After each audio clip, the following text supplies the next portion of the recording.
அதிமுக கூட யாருமே கூட்டணி சேராதப்ப தேமுதிக தான் வந்து ஒரு உறுதுணையாக இருந்தது.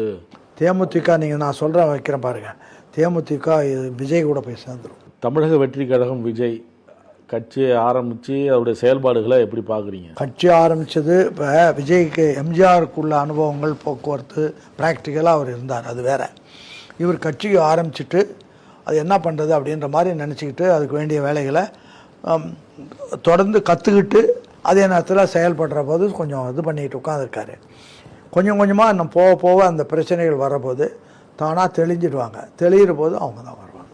இன்னும் வரையில் அவன் வேறு கட்சியோடு நான் இணைகிறேன்னு சொல்லவே இல்லையே, அல்ல வர்றேன்னு சொல்லலையே. ஆனால் கூட்டணிக்கு தயாராக தான் இருக்கிறாங்க. யார் சொன்னா? கூட்டணிக்குன்னா அவரை தலைமையை ஏற்றுக்கிட்டு வரவங்களுக்கு தயாராக இருக்கு. கூட்டணிக்கு அவர் தலைமையில் வரத்துக்கு தயாராக இருக்கிறார். ஆனால் இவர் போய் யார்ட்டையும் கூட்டணி சேர மாட்டார்.